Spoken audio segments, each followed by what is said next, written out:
Welcome to Rage Against the Mainstream, your full spectrum source for all things music, insight, and opinion.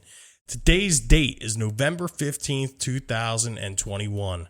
My name is Bill, and I'm here to introduce, I would say like our new friend, that's kind of like our thing, but my friend and your new friend, Doug. Hey, thanks, Bill. Thanks for having me, man. Not a problem, dude. So tell our listeners a little bit about yourself. Who are you? Well, I've pretty much just been into music my whole life. Started playing guitar when I was 6. I play in a heavy metal band called Condition 1. Just overall, my life revolves around music. So I love to talk about it. Everything from instruments to the recording process to, what current artists are up to today. Well, I think you'll make a pretty good fit here.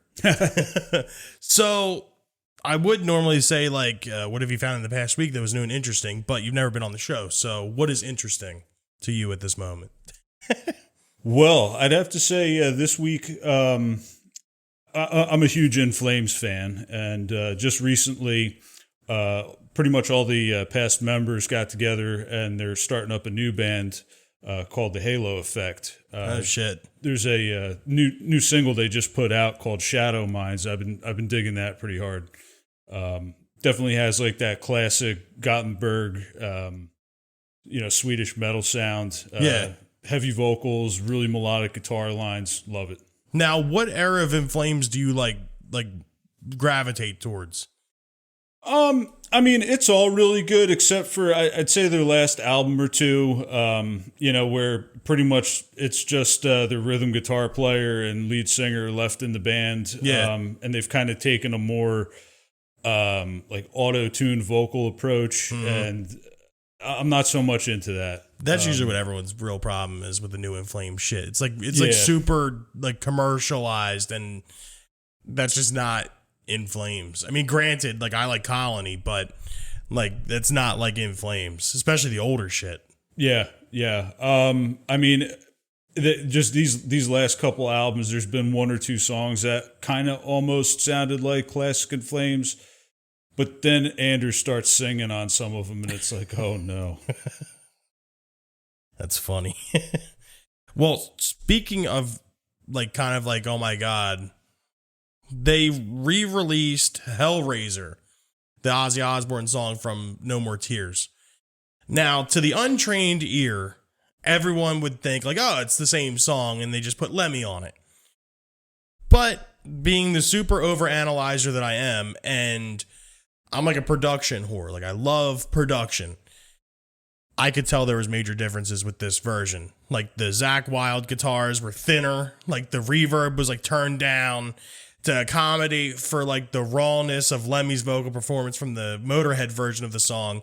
And like in theory, it seems like it would have been like a pretty good version of the song, like if it was done like correctly. Mm-hmm. But it's like they kind of like dropped the ball just for it to be like, oh, hey, here's a release of this song, like check this out, and Lemmy's on it.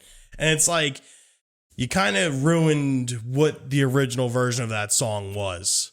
Yeah. I mean, I don't hate it, but I do see what you're saying. Yeah, it's just like, I don't know, dude. That's the thing I love about No More Tears. Like the guitars are just super epic and they're huge. Like it's one of my most favorite produced albums of all time. Like it's just so good. And like when you hear, like, I don't know, like Hellraiser is just so like iconic of a song for me. Well, first off, because of Grand Theft Auto, but like it was just like, I don't know, like No More Tears as a whole is just an extremely good album. And Hellraiser was one of those like like it seems like it was like one of those like last minute or last thought type tracks, and it's like it wound up being like one of the best on the whole album. And it's just so like I remember hearing that song and like the guitars are just so fucking big. And when that came on, I didn't hear that. I was like, okay. Yeah. The video was cool. Yeah, you don't turn down Zach. No, you can't. Ever. Like, it's just so epic sounding. And like, you know, from No Rest for the Wicked until No More Tears, like he really came into his own. And to me, it's just kind of sacrilege to do that kind of shit to him. Definitely. It's not fair. Yep. That's one of the big things that me and Doug have in common. We are Zach Wilde fanboys. Absolutely. New Jersey strong. On this day in music history. On this day in music history, November 15th, 1956.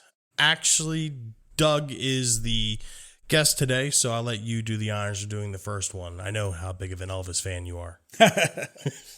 On this day, 1956, Elvis Presley's first movie, Love Me Tender, premiered at the Paramount Theater in New York City. The film is a Civil War drama that was going to be called The Reno Brothers, but when Elvis became a major star during the shoot, it was retitled after his hit song with Elvis given the top billing. I've never seen any Elvis movies. Like, obviously, like I know the songs, but like I've never seen any of the movies. For it to actually wind up on the website that we find on this day in music history, I feel like this is something I should probably check out. Yeah, you know, I've seen bits and pieces of some Elvis movies. Probably stuff, you know, my grandparents probably had like their classic movie channel on. I've caught some snippets. And I mean, I just Elvis in general, I was never super into. Yeah. I understand his influence. He's still influencing people today. I mean, just look at Volbeat. Yeah. But, you know, as far as his acting career, I don't know much about him. That's something I should probably look into. From all accounts that I've ever heard, he wasn't that good of an actor. I believe it. You can't do it all. You can't have a voice like that, moves like that, and be a great actor. I think it was like Eddie Murphy's Raw or Delirious. He was like impersonating Elvis or something. He was just like, he's like, you know, when they were shooting like Blue Hawaii or some shit, they're like, yo, this guy sucks at acting. Just have him sing. Like, fuck it, just have him sing. That would make sense. Moving on here in 1972, Harry Chapin's son Josh is born, which gives him a new appreciation for the poem his wife Sandy wrote called Cats in the Cradle. Harry puts music to the poem, and it becomes his biggest hit. I like the original version, but I am more partial to the Ugly Kid Joe version. You know, I love the 80s shit and 90s shit, and like for the longest time, I actually thought that version was Skid Row. Oh, really? Yeah, I thought Ugly Kid Joe was Skid Row, and I was like, man, Sebastian Bach actually learned how to sing. But yeah, I like both versions. Harry Chapin's cool. Yeah, that is a cool song. In 1974, on this day, our man Chad Kroger, the frontman of Nickelback, was born in Alberta, Canada. Probably one of the most influential figures to the music scene ever. Absolutely. I know that's your favorite band, Bill. Dude, listen. I've said it on the show 100 million times. I will stand behind Nickelback when it is appropriate. I'll tell you what, you know, Nickelback, they get a lot of bad flack on the internet, people joking around that they're going to torture you by making you listen to Nickelback and whatnot. I do honestly think Nickelback has some talent, and those guys are definitely all metalheads. But I think rather than putting out a super heavy album that really just blows the doors off, they'd rather just collect a paycheck making, you know, your generic radio rock. Yep. Your generic That's how I feel about them. You know, your butt rock. Yeah, dude, I'm the fucking butt rock ambassador of this podcast. No, but you know, I always, you know, like I hate the whole like elitist attitude towards music because, you know, like it's somebody's art at the end of the day. And I totally get it, but like, how can anyone say that a song like sucks if after you get done saying that, you still have the song in your head? Like, yeah. Like everyone has a job they have to do, and they did it. You know what I mean? Like everyone in the fucking world knows this is how you remind me. Yeah. Like you started off with "never made it as a wise man," and then everyone knows the words. Exactly. Yep. So they're doing something right. And I got to say that. Did you hear that rendition they did? "A Devil Went Down to Georgia" a year or so? No, I didn't hear that. Oh, you got to check that one out. They killed it on that. Believe it or not. They got their props from me with that song "Side of a Bullet." The song about Dimebag. It was a song about Dimebag, but they had, or I guess Rita or the estate of Dimebag gave them like a bunch of snippets of like various solos that he did, and they pieced them together into the song. Oh, that's so pretty like cool. Dimebag plays on a Nickelback song. So if Nickelback is good enough for Dimebag, Nickelback's good enough for me. Didn't him and I think Zakk Wylde ripped solos on their cover for Saturday Night's All Right for Fighting? I think you're right. Yeah. Like, and dude, it's funny too. Like I mean, we got off about Chad Kroger, but Chad Kroger seems like he's like the Guy Fieri or the Guy Fieri. Like everyone hates him for no reason, but like, and it's funny because I saw like the funniest picture in the fucking world. It was Guy Fieri, Chad Kroger, Sammy Hagar, and like Jerry Cantrell together, and I was like what? Like this, like besides Jerry Cantrell, this was like the picture of like the most like hated people like in their certain areas. Yeah. Like, and those are the three people that people hate on for no reason. It's like, and their friends. Yeah. Like, how is that possible? Yeah. I don't know. They all seem like good dudes to me. I love Jerry Cantrell. Oh, yeah. And who doesn't like watching diners, drive-ins, and dives late at night? Exactly. Like, it's just one of those things. Like, then again, if Nickelback is good enough for Jerry Cantrell, it's good enough for me. There you go. So there's your invite for all three of you guys. I will gladly sit here and talk shit with Guy Fieri. In 1992, however, at the Pacific Amphitheater in Costa Mesa, California, Ozzy plays the final date of his No More Tours tour, which he says will be his last. Obviously, that was false. His former band, Black Sabbath, opens the show in tribute with Rob Halford on lead vocals, since Ronnie James Dio wants no parts of it. That's like the most gangster shit I've ever heard of. Yeah, yeah. Dio was just like, nope. It's got to be a little awkward, you know? Oh, dude, could you imagine? That's like, I don't know. That's like your wife dating a dude with like a 15-inch dick and then gets invited to like the wedding, or you get invited to his wedding. You're just like, nah, I don't think I'm gonna be there for that. Yeah, no thanks. But obviously, this was not Ozzy's last tour, because I saw him on the No More Tours 2 tour. And then, all the other various tours from 1992 until now. And I think once the COVID shit kind of like lets up, he's going to be back out touring again. Hey, God bless him if he can get out there. I saw him in, I think 2016 on the End tour with Black Sabbath. That was probably tight. They played a great show. I saw him in Camden, New Jersey, and yeah, he was great. Way better than I thought he would have been at that age. Going back to Ugly Kid Joe for a second, Whitfield Crane, he tours with Black Sabbath. Like when they do their their warm-ups or sound checks or whatever, he's strictly like on the Black Sabbath payroll as like Ozzy's like dude. Oh no, I didn't know that. He's the guy that does the sound check for them. Oh, so technically he's like an unofficial member of Black Sabbath. Oh, that's interesting. Yeah, and like I always thought it was weird because like I forget what I was watching. It might have been like the documentary for The End or just like something. Maybe I was on like an Ugly Kid Joe kick, go figure. And it was like Whitfield Crane with Black Sabbath, and I was like, I gotta dive into this a little bit more. And then like he sings for obviously not anymore, but during the sound checks he would do it, and then during the show, like if Ozzy would like drop out a note or some shit, he'd be there to like sing that note. Like it's like crazy shit, like some like space age shit. Like they have like in-ears and like they know like, hey, Ozzy's not gonna sing this, so you have to sing this. I never heard of that. That's interesting. Yeah, dude, you gotta look it up. Like when I read it, I was like, what? Like that? My life has been a lie. Yeah, I mean, I'm sure there's all kinds of stuff that goes on behind the scenes with a lot of bands. I mean, for you to fill a tour schedule of like hundreds of dates, and have your voice at tip top shape on every over 70 years old. Yeah. I mean, there's got to be some kind of help going on. Oh, yeah. The Rolling Stones has to have, like, just a complete backing band, like, behind them. And, like, they're just there for show, like, just pantomiming it. Yeah, I think they're at that stage.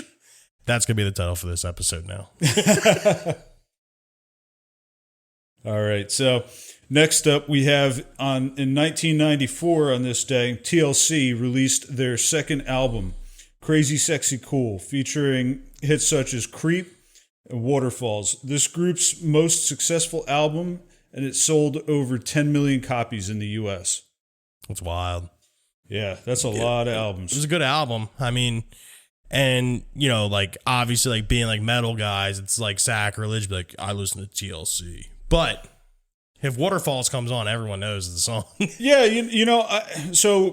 obviously, I'm a huge metal fan, but any music that's good, I'm cool with. Yeah. You got a good beat, you got a good bass line. Got a melody. If it moves you, awesome. And I got to say, like, the thing with TLC, like, I can appreciate them a lot more than a lot of today's pop music. They had good beats. They had they would switch it up from, straight singing to some rap in there. Yeah. And I think... I think they did the theme song for that variety show on Nickelodeon, All That. Yeah, that was them. Yeah, I used to love that show. Wow, that was a throwback. I haven't heard All That in like fucking years. Now that song's in my head. Yep, for a kid show, that was great. That introduced me to TLC and Coolio. Yeah, that's funny. The whole premise of All That's actually kind of funny. It's like Saturday Night Live for kids. Yeah, pretty much. Yep. And you think of all the careers that happened for, like who like took off from that. Like that's insane. And yeah, I mean, it's just kind of funny because like the chain reaction at a certain point, it turns into like Drake Bell, like trying to like, coax underage kids into like sexual acts. But that's rather here nor there. Yeah. But yeah, so yeah, TLC with Crazy Sexy Cool, like that album is great. And then, like, obviously, everybody knows Waterfalls. I more or less remember TLC because of, Lisa Left Eye Lopez burning her fucking boyfriend's house down. Yeah. She died in a car accident a few years ago. Actually, I think it was more than a few years ago. But she died in the early 2000s, I think. Yeah. It was either late 90s or early 2000s. But yeah, I forget the circumstances behind the car crash, but it was like a fucked up, like kind of like this could have been set up type deal. That's for another episode. I keep like teasing this whole conspiracy episode. Like I'm going to do a conspiracy episode. It's going to happen. Lastly, here in music news, music history, in 2007, in a charity auction, a 25-year-old man from Scotland pays $170,000 for 2 tickets to the Led Zeppelin reunion show at the O2 Arena in London. Over 1 million people entered a lottery for the 18,000 tickets, which sold for a face value of $255. You probably had to do that kind of shit, though, because that had to sell out in, like, literal seconds. Oh, yeah. Like, and this is 2007, so this is, like, like, them, like, putting the bots out there to make, to make sure that people weren't using bots. You know what I mean? To like mass purchase tickets. So I guarantee you within probably 15 seconds, that whole show had sold out. I mean, absolutely. I mean, it would have been cool to see that show, but not for $170,000. Would you pay $170,000 to see any band, live or dead? Okay. Here's my scenario here. $170,000 and This is like my dream show if it ever were to happen. Van Halen with both singers. Just like alternating sets. Like, it doesn't even have to be full hour-long sets with each guy. Metallica from 89 or 88. Then Foo Fighters from 2010. I'd pay $170,000 for that. Ooh, I'd need way more to go for $170,000. Honestly, I don't know that I would go $170,000 for any concert. But all of them would have to be in their prime. That's true too. Yeah, this guy spent $170,000 to see Led Zeppelin 30 years past their prime with Jason Bonham. Yeah, exactly. Yep. When he could have just waited a few months for it to come out on DVD. Exactly. But then again, we're sitting here talking shit about this guy, but he was there. He can say, I saw Led Zeppelin. Yep. I've wanted to see Kiss for a long time, and every time they seem to come around, tickets are like 200 plus. Yeah. And I can't justify. Kiss is cool, dude, but they're not that cool. I love them. They're one of my favorite bands, but I just can't justify putting out 200 plus, for a band that's way past their prime. Yes. Just to say I saw them, went to it. Well, that's the cool thing about YouTube and shit now, and the computer age that we live in.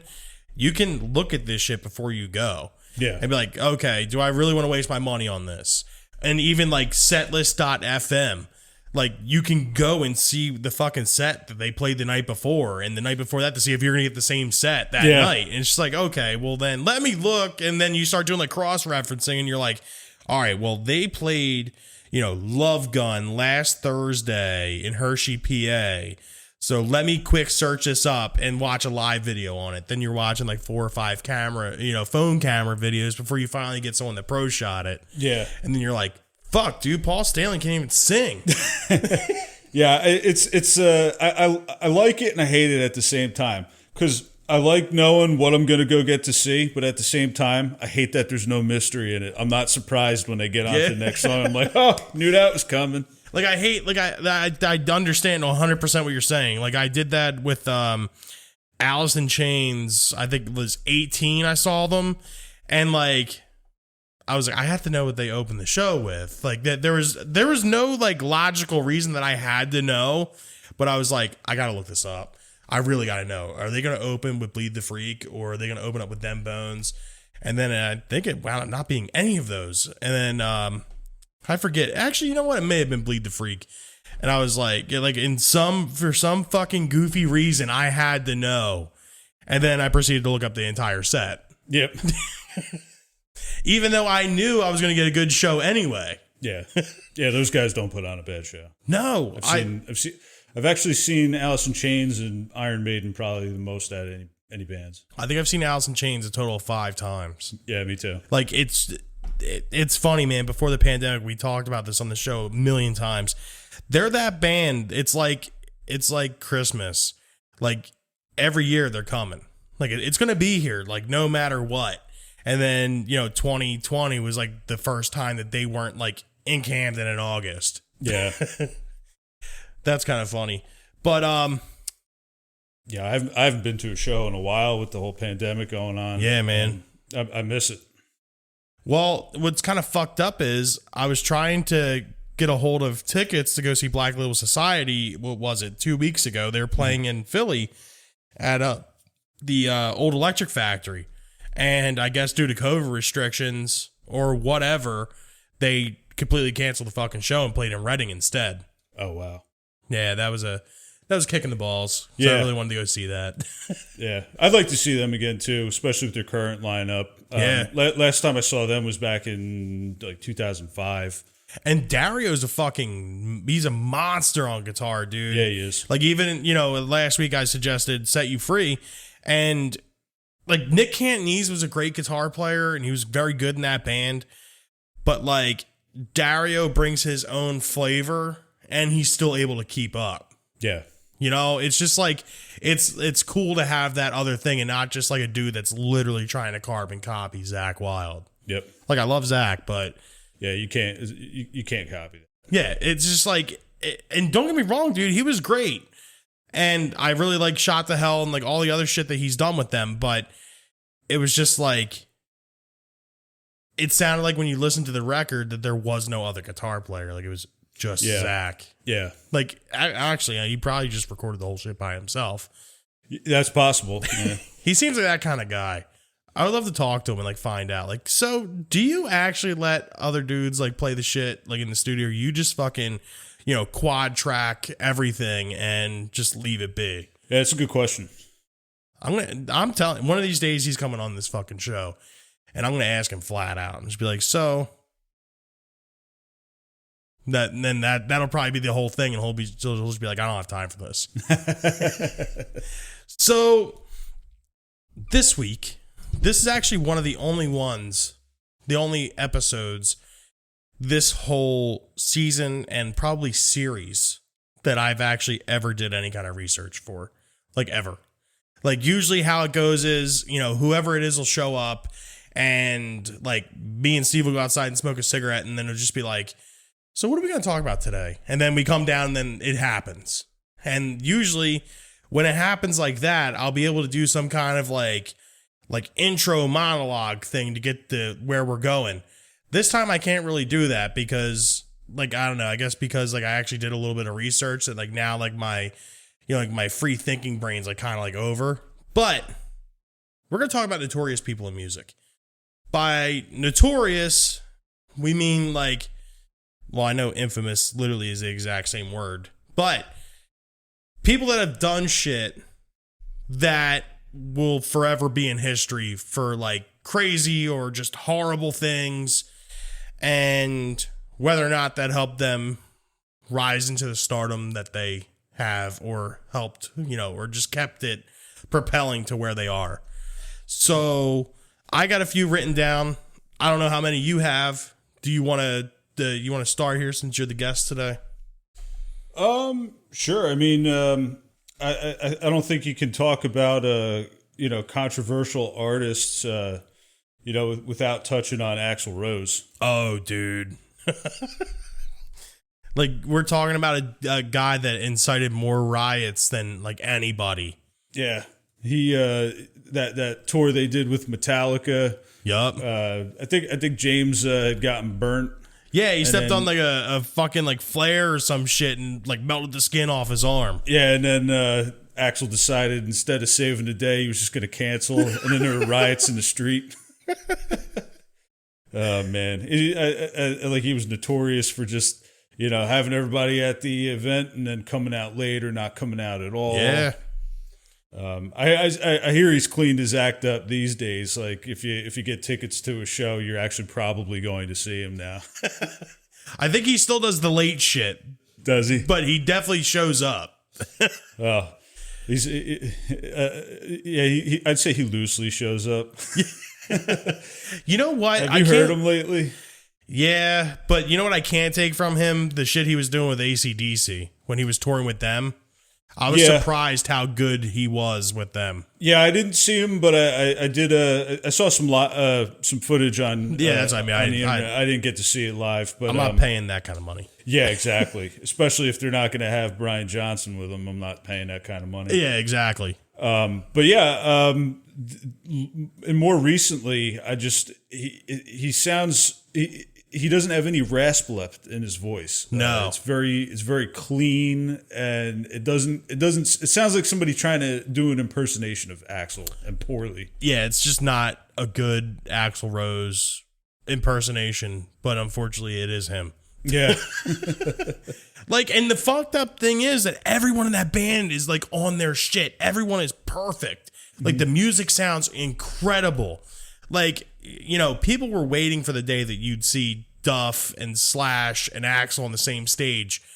And like, if I paid money for that and like, like YouTube and shit didn't exist and I had no idea what to expect and I bought tickets and I paid the premium that it cost to go see Guns N' Roses and that happened, dude, I'd fucking freak out. Yeah. I'd incite a riot. Yeah. I'd be like, guys, did we really just pay for this? Yeah. Yep. But that's one of those things, though. People remember him for all the super fucking crazy, fucked up, bad shit that he's done. just like Chinese democracy. I mean, he did have a good run. Pretty much every album before that killed it. Oh, hell yeah. Well, they're like the 3 most iconic albums like of all time. And they have some of the most iconic songs ever. But like Chinese democracy, we have like a running joke that the only place you can get it is the Oblivion bin at like Best Buy. Yeah. Because I believe, who was it? It was me and one of our original co-hosts went to Best Buy and just like CD shopping. Remember when that was a thing? Yeah. And we were digging through I always call it the Oblivion bin. So we're digging through the Oblivion bin and like, you know, you'll see like ABBA's greatest hits and the Essential Rob Zombie and, you know, like Nickelback's For All the Right Reasons. And then down there in the bottom, Chinese democracy. And we're like, you know what? It was $2. That should have been like the factor that was like, this probably isn't going to be good. Yeah. We got in the car and I didn't even make it through we didn't make it through half the first song. I don't even remember anything about the album. Yeah. I was like, this is literal garbage. I just remember I waited, man, he had that in like, he was teasing that for like something like 15 years or something crazy. And I was so excited when it came out. I was like, all right, he's had this in his back pocket for so many years. It's got to be good. No. I think there's like one song that was acceptable. And he had like super good musicians on it too. Yeah. I think didn't he have Buckethead.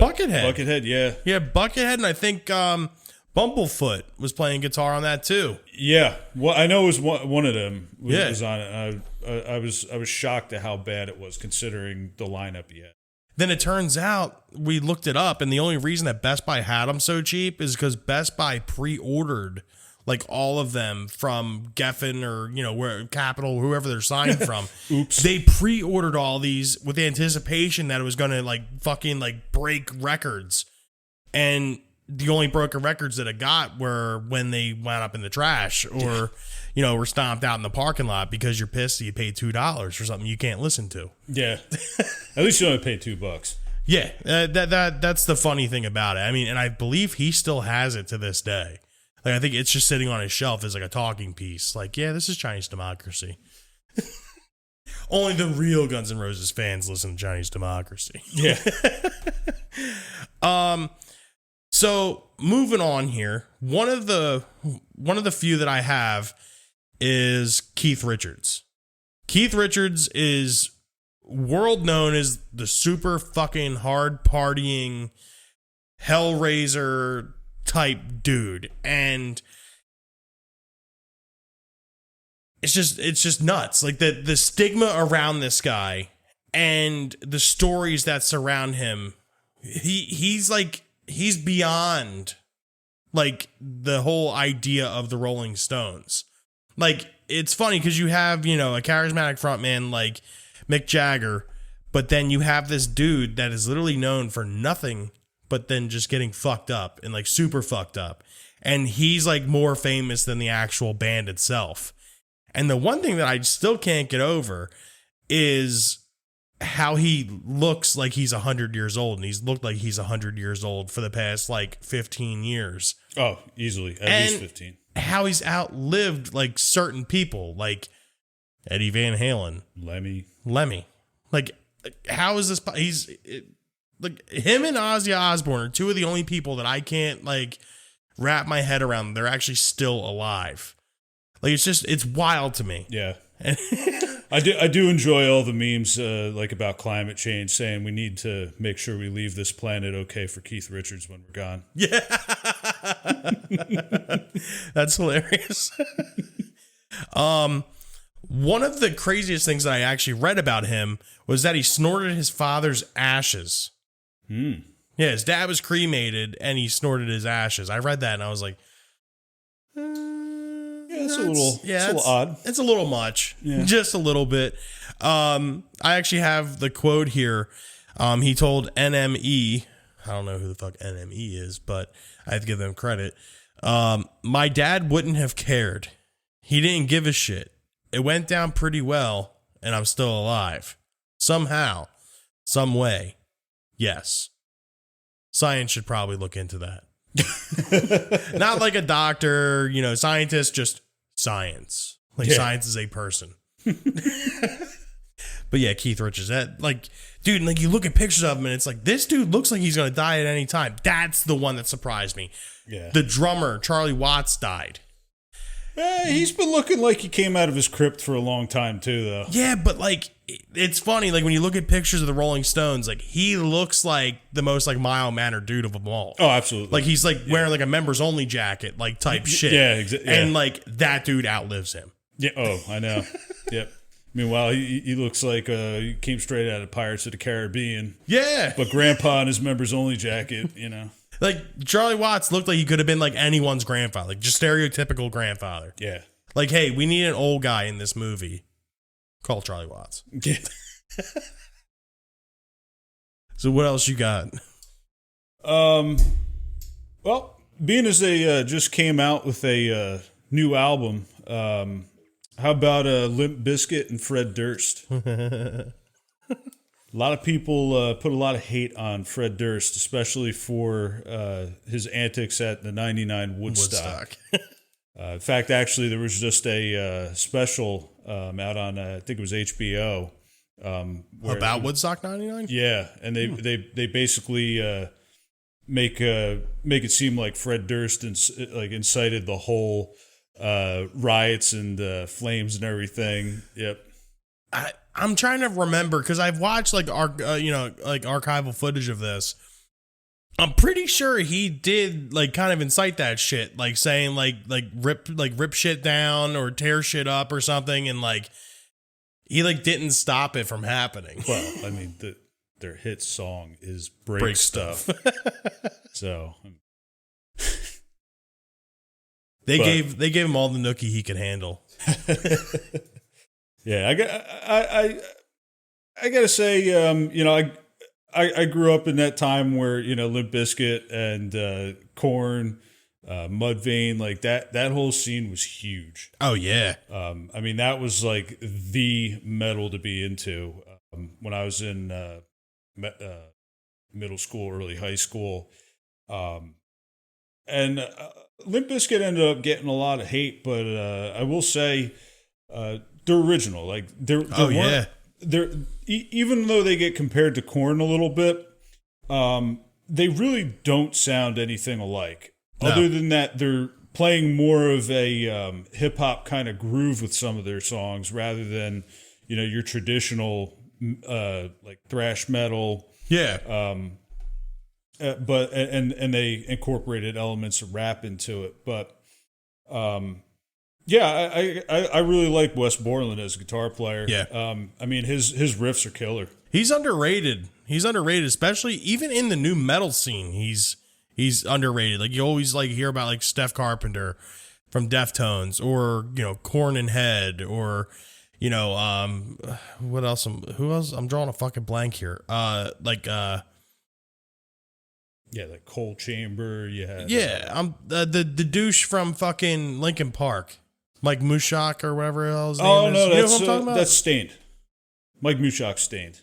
Okay, then who am I thinking of from Linkin Park? I couldn't tell you his name. Yeah, I used to remember his name, just like him, like, oh yeah, I know the guy from Linkin Park. But like you hear about those guitar players, you never ever hear about Wes Borland being on any kind of like top players list or anything like that. No, he's an odd guy. Don't get me wrong, but he puts out some killer riffs. Yeah. I mean that riff on Break Stuff, so simple, but it's catchy. Yeah, man. And I got to say, I was listening to their new album recently, and it's a really short album, which is kind of a shame. But I'll tell you, there's some tasty riffs on there. Is there? Yeah. Is it a good album though, as a whole? Is it worth a listen? It's worth a listen. Okay. There's definitely some cool stuff on it. Like I said, I was a little disappointed at it. I mean, the runtime on it's only like 32 minutes. Oh shit. Yeah, it's quick. So it's more of like an EP than anything. Yeah, but the name's hilarious. Limp Bizkit still sucks. Yeah. And there's some cool stuff on it. I think that did hit that hit on the Billboard chart too, and I think it like broke like a record for like a comeback album type deal. I'm pretty sure I read Really? that somewhere. I could be wrong, But it is funny about Limp Bizkit, though, because they currently, what was it? It was a few weeks ago. It was on Music History when Chocolate Starfish came out. It was the last album to have 1 million copies in its first week. Like the last album, like ever. Yeah. Like it holds a record to this day. It's possible. I mean, so it was also different back then because you didn't have all the streaming platforms. Yeah, you actually had to buy your shit. Yeah, it was a little different on how things were tracked, and yeah, now it's a whole new ball game. But it is kind of funny though that of every band in the entire world, every band that's ever come out of existence, Limp Bizkit currently holds the last spot for 1 million albums in a week. Yeah, like that in itself is like a joke. Yeah, it is. It's just one of those days. Yeah. Oh my. Who else you got there, Bill? This one should come as no surprise. Ozzy.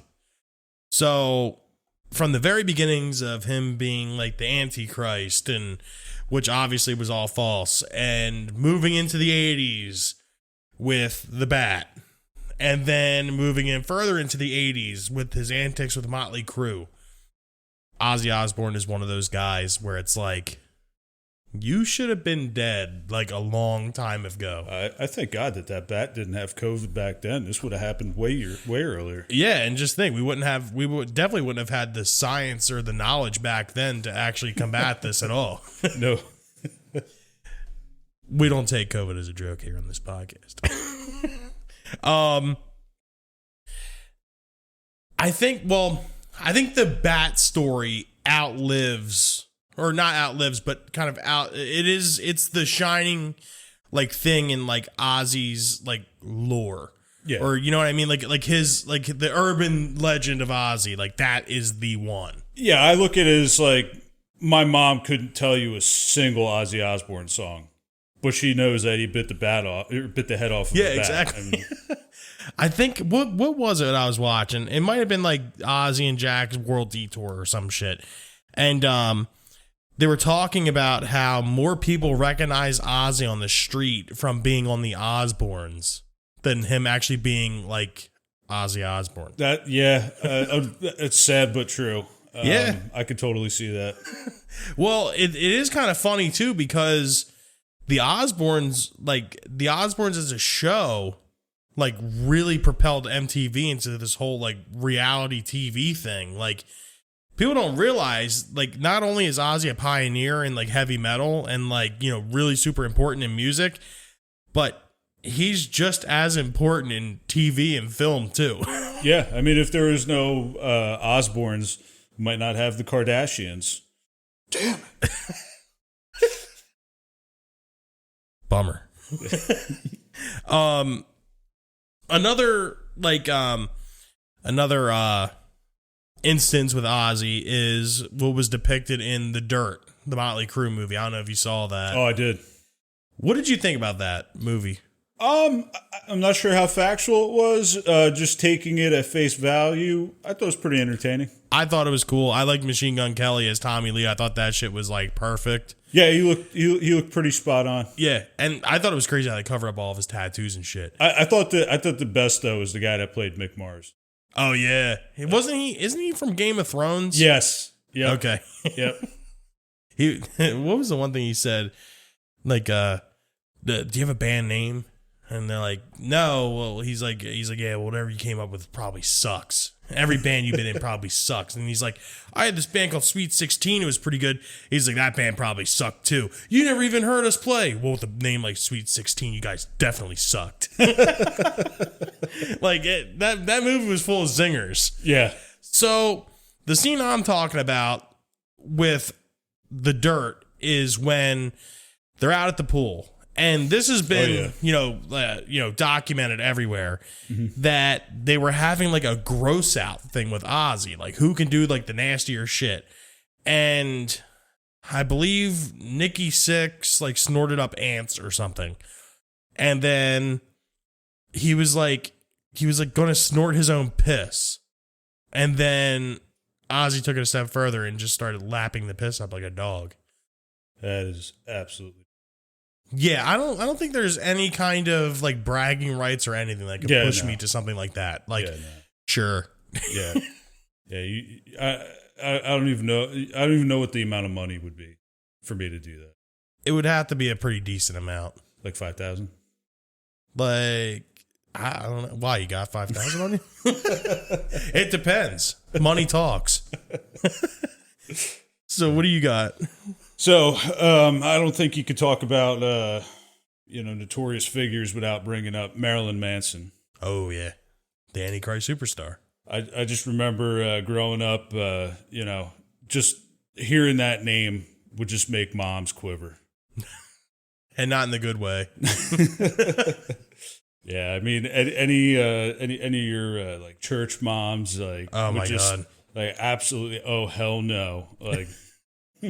Well, you have to think about it too, which is real, like in today's standards, like that isn't like Marilyn Manson wasn't shit, like compared to shit that comes out now. Yep. And like, what's even funnier is you think of like the shit before him, like, you know, like Slayer and like all those other bands, and they were like, oh my God, like this is insane. And like now that shit's like played on regular terrestrial rock radio. Yeah. And now like you go from that to Marilyn Manson, and that's like, yep. And then now you just have Cardi B. Yeah, I mean, it is amazing how things have changed. Like what was considered like absolutely unheard of back then, like by today's standards, everybody's like, meh, that's not so bad. Yeah. But just like everything that surrounded him with like the like the anti-religion thing, and just his stage presence, his stage show, like it was just like insane. Like even it is kind of funny. Like you think about it, like today, no one really kind of does shit like that now. Well, probably because of cancel culture and everybody being PC. But like back then, that shit was probably like watching like a snuff film. Yeah. He was definitely in a league of his own, especially back then. Oh, hell yeah. And it's funny, too, because everyone that was like in his band were like incredible musicians. Like when he first came out, I think he had like John 5 with him in the very beginning. Yeah. And love like John 5. Dude, John 5's retarded on guitar. Fantastic. But yeah, it's just wild with Marilyn Manson. And now he's a part of Kanye West's church. Who would have thought? Yeah, I saw that. Not sure what's going on there. I guess you could probably wrap him into controversial figures too. Who, Kanye? Kanye. Oh, hell yeah. I'll let you finish. Now you know that they, now you see why they get along together. Yeah. What's kind of crazy about the Marilyn Manson thing is, he made a particular splash in the music industry when Eminem brings you up in music. Yeah, that's true. Like in The Way I Am, he's like, what was it? When a dude's getting bullied and shoots up his school, and they blame it on Marilyn, and then Marilyn Manson was in the video. And then I believe in My Name Is, or The Real Slim Shady, like he dresses up as Marilyn Manson too. Yeah. I don't know that I've ever seen that video, now that I think of it. I'm trying to think. I think it's My Name Is. He's dressed up as Marilyn Manson. After the show, we'll look it up. Yeah. I have another one. Once again, you can't. Actually, I'm gonna skip this one because I'm kind of tired of talking about Motley Crue. Let me guess. You're gonna probably say Nikki Sixx. Nikki Sixx. Well, only a few people can die a few times and still come back. Yeah. That like I feel like sometimes I have to challenge myself, and it's just like Nikki Sixx was kind of like the low hanging fruit. Like I was kind of pushing it with Ozzy and Keith Richards, but like Nikki Sixx was kind of like, okay, like this was a given. Like of course you were going to talk about Nikki Sixx. So a little less known one, but definitely the craziest one on my list, Gigi Allen. Oh geez. He's notorious and he's infamous and he's everything you everything that you come to know and love if you like Gigi Allen. Yeah. But to, the normal straights, a dude shoving a fucking banana up his ass and shitting on stage and throwing it at people and having a baby dick and shoving drumsticks up his ass, and like it seems like there's a lot of ass shit with Gigi Allen, but cutting himself up on stage and just like the antics that was involved with him and the TV appearances that he did, and obviously the overdose that led to the end of his life. Yeah. You cannot talk about like crazy and not bring up Gigi Allen. Yeah. I mean, so, people like talk about how punk he was and like, that, he's crazy and this and that. Well, I'll be honest. I think his music sucks. I think he sucks. And he doesn't do anything for me. Like, I'm not shocked by his antics. He just probably belonged in a mental hospital. It's kind of a shame that people let him parade around on stage like that. And, I'm not a big fan of Gigi Allen, like music wise. I think his antics are like kind of crazy, and like I always think about like if you were to drop Gigi Allen like today, like what would happen? Like, first off, he'd be canceled in an absolute heartbeat. Oh yeah. But I think that if he had come out now, it would propel him even further than he was ever at in the 90s. Gigi Allen would probably be one of the most infamous musicians or, music people like of all fucking time if he came out now. Now, do you say because of his attitude or his actual music? Because of his attitude. Like, obviously no one cares about music anymore. Like, look at the Billboard charts. Yeah, I don't know that. So it's hard to say because with an attitude and like, being that crazy, I don't think he could exist today. That's what I mean. Yeah, I mean, he as soon as that would hit social media, with a video of him, taking a crap on stage, done. Yeah, but that's the thing though. That would like put him into like viral type territory. And it would be like, you'd have Gigi Allen on TikTok. That's going to be the title of this episode. Gigi Allen on TikTok.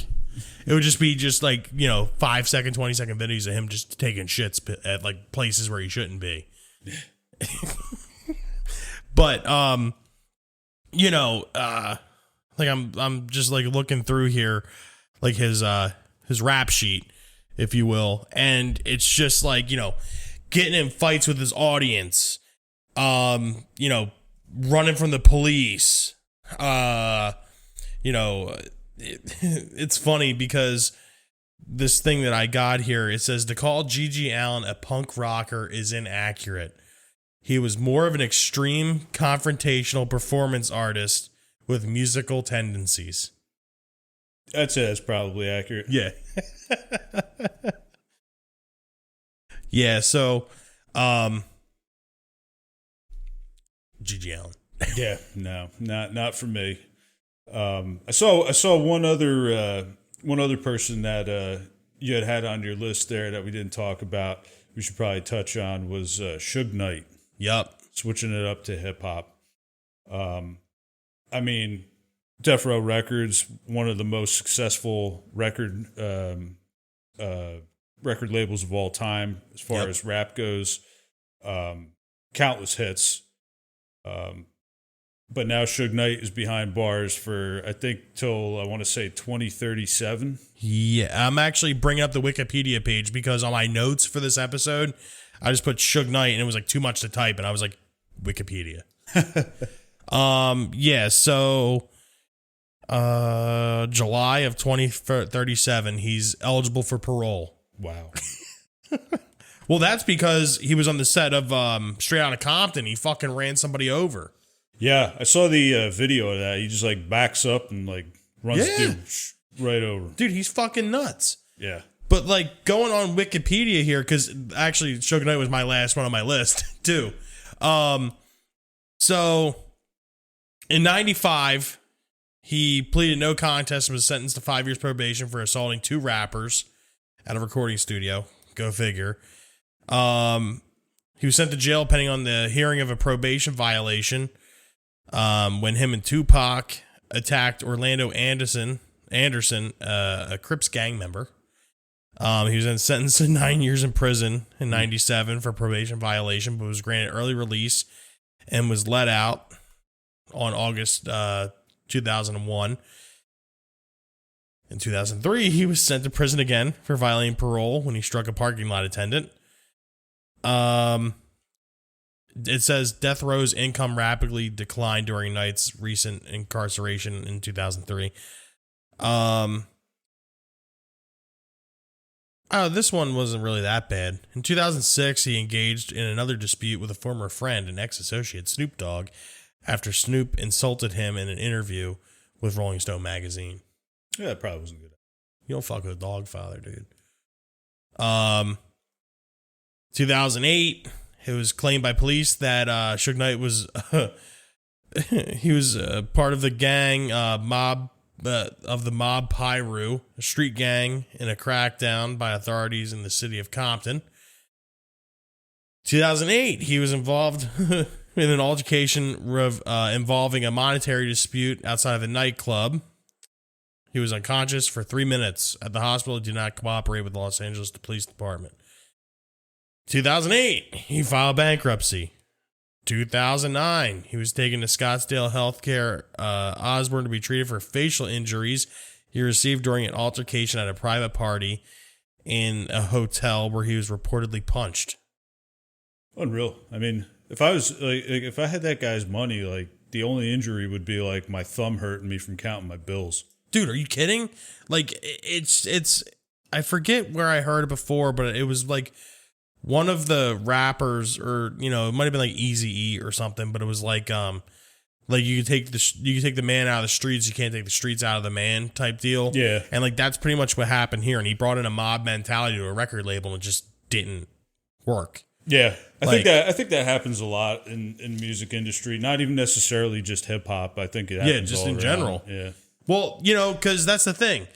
You think about bands like Guns N' Roses, think about Motley Crue, think about Metallica. Like, they brought that attitude, and at the point in time, it was able to be, you know, used. And, like, all it did here, well, in the beginning, you know, in the whole, like, beginning of gangster rap, it did build, like, street cred for a lot of these artists. And, you know, it was like a, almost like a rite of passage type deal. But in the long run, you can't run a multi-million-dollar business like how you would a fucking crack house in Camden. No. Like, you know, I'm not going to pull a dude from a crack house in Camden and give him a record label. Like, that's just not going to work. Yeah. Although, some of these face tattoo guys that are out now look like they might have come.